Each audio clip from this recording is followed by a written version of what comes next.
Hi, this is Rajesh Sharma.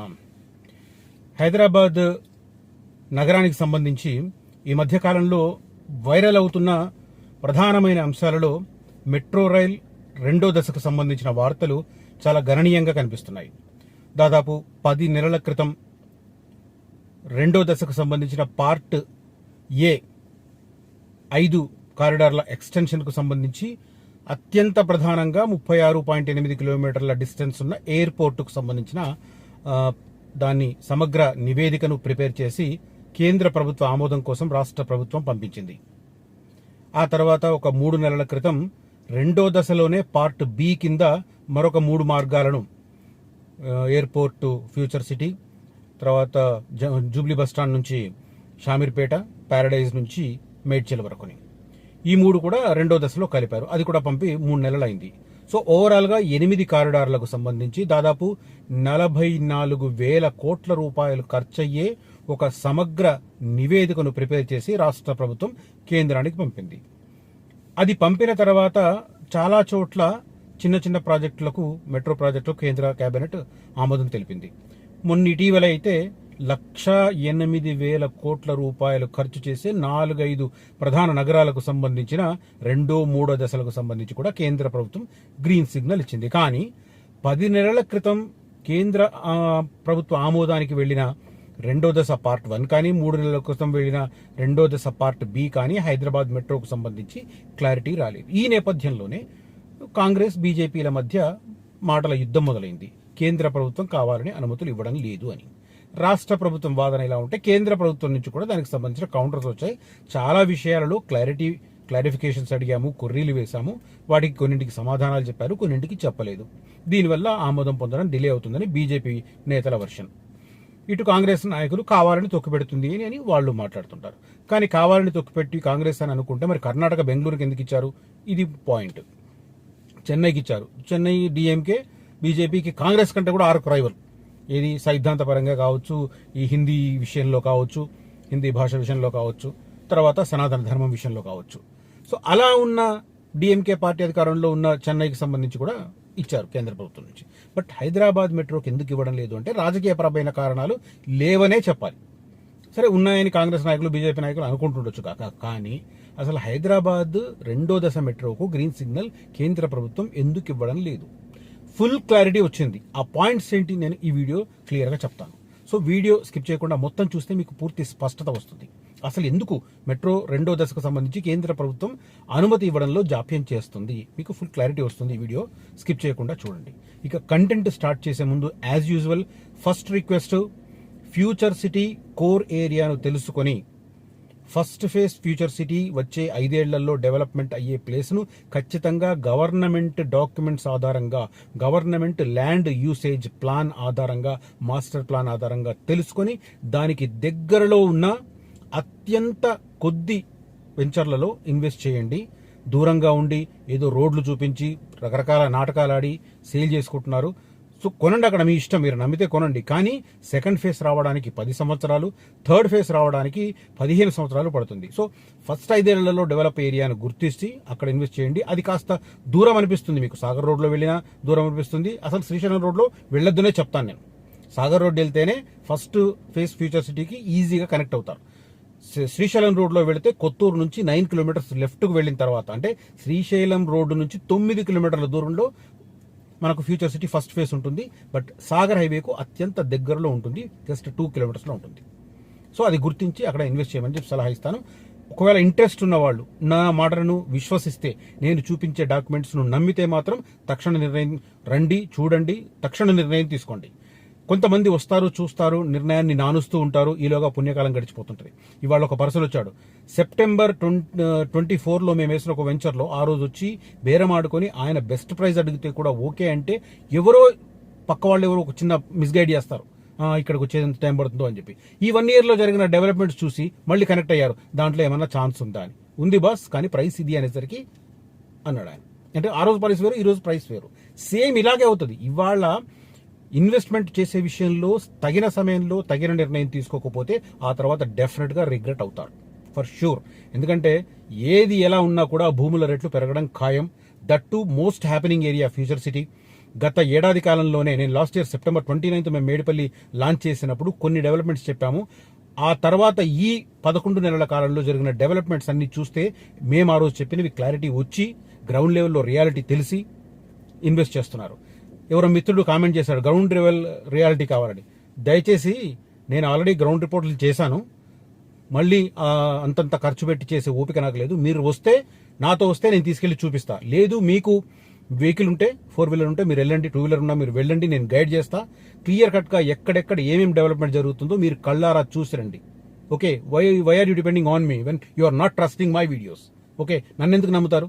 మీరు వెళ్ళి చూసిరండి. నేను ఏరియాస్ చెప్తాను, విలేజ్ల పేర్లు చెప్తాను, మీరు వెళ్ళి చూసిరండి. కురుమిద్ద, తాడిపర్తి, నానక్ నగర్, మేడిపల్లి, ఈ ఏరియాలో ఏం డెవలప్మెంట్ జరుగుతుందో మీకు కళ్ళారా చూసిరండి, అప్పుడే మీరు నమ్ముతారు. ఓకే, ఫ్యూచర్ సిటీలో ఇన్వెస్ట్ చేయాలనుకున్నవారు నేను చెప్పేది మాత్రం జెన్యూన్ ఏరియాస్ చెప్తాను. ఎప్పుడో 10 ఏళ్ల తర్వాత డెవలప్మెంట్ ఏరియాస్ నేను చెప్పను. ఇమీడియట్ డెవలప్మెంట్ వచ్చే 5-6 సంవత్సరాలలో డెవలప్మెంట్ అయ్యే ఏరియా మాత్రమే చెప్తాను. నన్ను నమ్మితే కొనొచ్చు, లేదా 1 ఇయర్ తర్వాత మీరే ఖచ్చితంగా రిగ్రెట్ అవుతారు. అంత కాన్ఫిడెన్స్ ఉంది నాకు. ఎందుకంటే లాస్ట్ ఇయర్ నేను చెప్పినప్పుడు చాలా మంది నమ్మారు, కొంతమంది నమ్మలేదు. ఆ నమ్మని వాళ్ళు ఇప్పుడు రిగ్రెట్ అవుతున్నారు. ఇప్పుడు మళ్ళీ కనెక్ట్ అవుతున్నారు, నాకు కాల్ చేసి ఆ రోజు మిస్ అయ్యాం, ఇప్పుడు నెక్స్ట్ మీకు దగ్గరలో ఉన్నవి ఏమన్నా చూపించండి అని చెప్పి వచ్చి చూస్తున్నారు. Okay, that is important. Future city investment కోసం కనిపిస్తున్న నెంబర్లో కాంటాక్ట్ చేయండి. దాంతోపాటు రియల్ ఎస్టేట్ రంగంలో ఎవరైనా ఎంటర్ కావాలనుకున్నవారు, మీకున్న సమయాన్ని, అంటే ఆల్రెడీ ఏదైనా వ్యాపారంలో కానీ ఆల్రెడీ ఏదైనా జాబ్లో కానీ ఉన్నవాళ్ళు మీకు మిగిలిన సమయాన్ని యూజ్ చేసుకోవాలనుకున్నవారు రియల్ ఎస్టేట్లోకి రండి. రియల్ ఎస్టేట్లో ఒక టేక్ ఆఫ్ అయిన తర్వాత అప్పుడు మీరు దాన్ని వదులుకోవాలా, ఆ వ్యాపారాన్ని వదులుకోవాలా, ఆ జాబ్ని వదులుకోవాలా, మీ ఇష్టం. బట్ ముందే వదిలిపెట్టి మాత్రం రావద్దు. ఎందుకంటే మన మీద ఆధారపడ్డ కుటుంబం రోడ్డున పడుతుంది. ఎందుకంటే రియల్ ఎస్టేట్లోకి ఎంటర్ కాగానే సక్సెస్ ఉంటుందని చెప్పి నేను చెప్పను.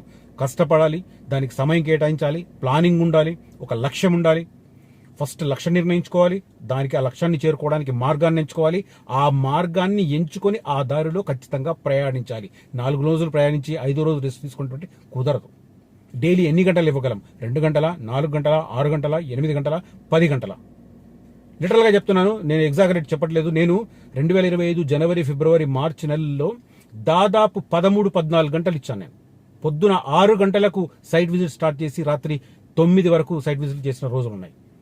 చీకటి అవుతుంటే కూడా కార్ లైట్లు వేసి వెంచర్ చూపించిన రోజులు ఉన్నాయి. సో ఆ రకంగా కష్టపడితే ఖచ్చితంగా సక్సెస్ ఉంటుంది, మంచి లైఫ్ ఉంటుంది. మీ జీవిత లక్ష్యాలను చేరుకోవడానికి అత్యంత సులువైన, అత్యంత స్పష్టమైన మార్గం రియల్ ఎస్టేట్ రంగం.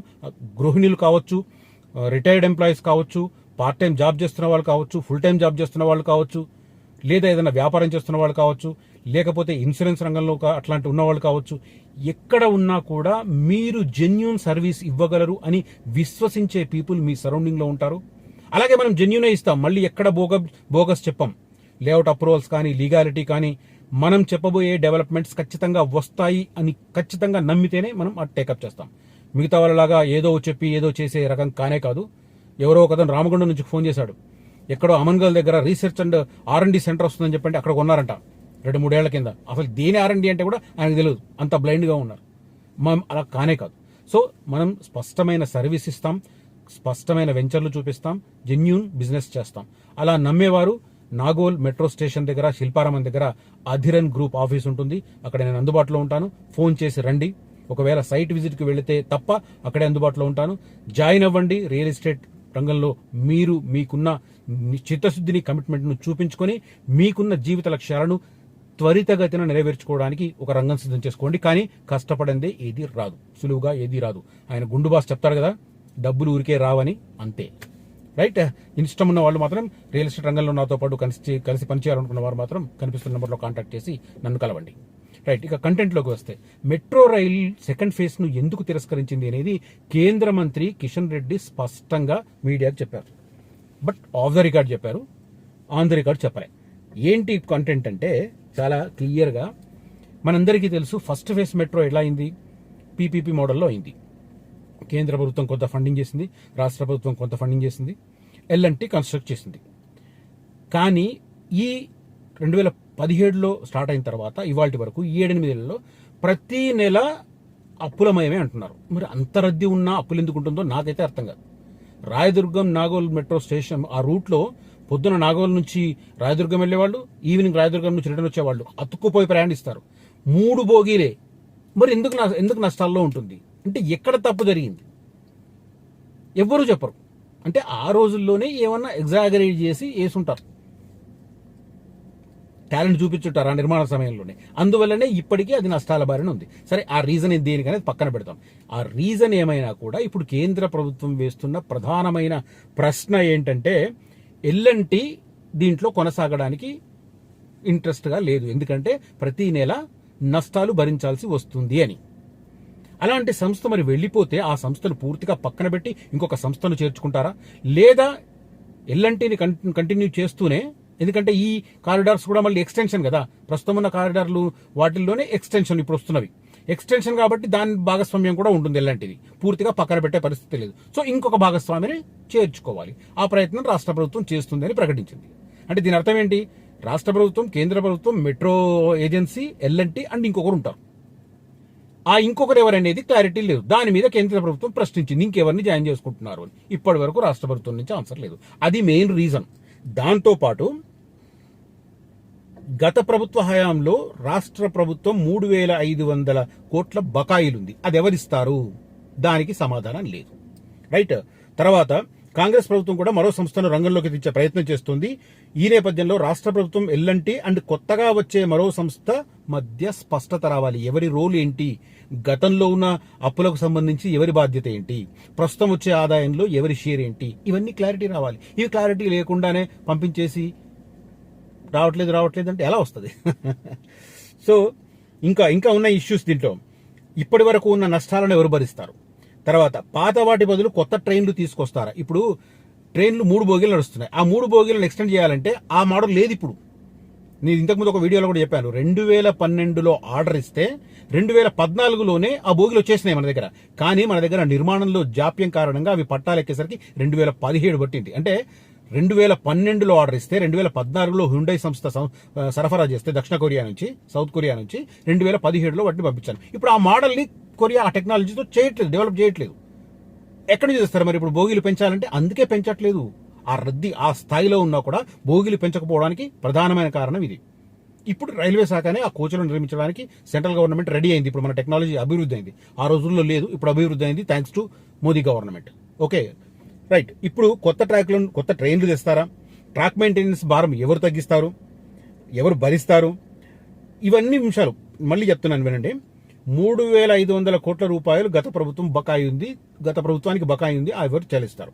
2 కొత్త సంస్థలు చేర్చడానికి ప్రయత్నం చేస్తున్నారు. ఆ కొత్త సంస్థకు సంబంధించి విధి విధానాలు ఏంటి, ఎవరి మధ్య షేర్ ఎలా ఉంటుంది, పాత బకాయిలు కావచ్చు, కొత్తగా వచ్చే ఆదాయం కావచ్చు, కొత్తగా జరిగే నిర్మాణంలో రోల్ ఏంటి. తర్వాత రాష్ట్ర ప్రభుత్వం, ఎల్ఎన్టీ, కొత్తగా వచ్చే సంస్థ మధ్య స్పష్టత రావాల్సింది. ఇప్పటి వరకు ఉన్న నష్టాన్ని ఎవరు భరిస్తారు? పాత వాటికి బదులు కొత్త ట్రైన్లు తెస్తారా? ట్రాక్ మెయింటెనెన్స్ భారం ఎవరు భరిస్తారు? ఇట్లాంటి అంశాలు ప్రధానంగా రావాల్సి ఉంది. ఈ అంశాలనే కేంద్ర మంత్రి మనోహర్ లాల్ ఖట్టర్ ముఖ్యమంత్రి రేవంత్ రెడ్డి గారికి చెప్పేశారు ఆల్రెడీ. కానీ ఇక్కడ అది చెప్పరు, ఆ ప్రాబ్లంకి సంబంధించి చెప్పరు. చెప్పకుండా డిలే అవుతుంది. గతంలో మొదటి దశకు కేంద్ర ప్రభుత్వం ఫైనాన్స్ చేసింది. అయితే మొదటి దశలో అఫ్జల్గంజ్ ఫలక్నుమా రూట్ ఇంకా పూర్తి కాలేదు. అన్ని కుదిరాక మెట్రో 2వ దశకు కూడా కేంద్రం నిధులు ఇస్తుంది. దీనికి సంబంధించిన క్లారిటీ ఉంది ఇది. సో ఇది మెయిన్గా యాక్చువల్గా ఎయిర్పోర్ట్ రూట్లో మెట్రో పనులకు రాష్ట్ర ప్రభుత్వం జీవో తీసుకొస్తానని చెప్పింది. దీనికి సంబంధించి డబ్బులు విడుదల చేసినట్లు పేపర్లో చూశాను. ఈ అంశంపై ప్రభుత్వం ఎంత త్వరగా స్పందిస్తే మంచిది అంటూ ఆయన మాట్లాడిన పరిస్థితి.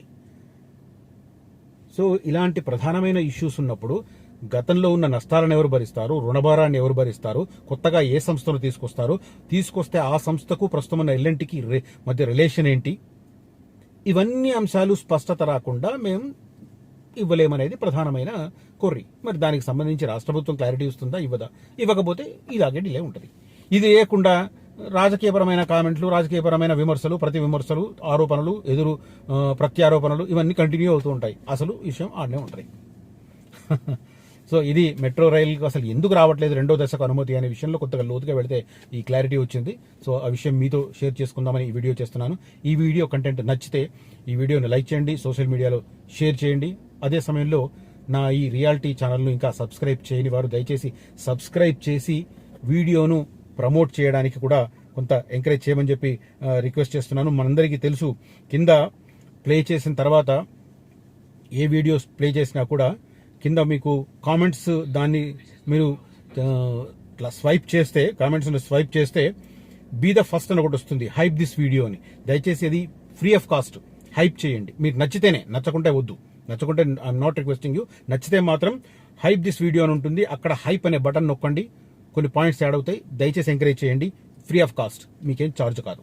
ఓకే, వారంలో 3 వీడియోలకు మాత్రమే ఈ రకంగా చేసే అవకాశం ఉంటుంది మీకు. దయచేసి వీలుంటే మాత్రం చేయమని విజ్ఞప్తి. Thank you for watching this video. Signing off Rajesh Sharma.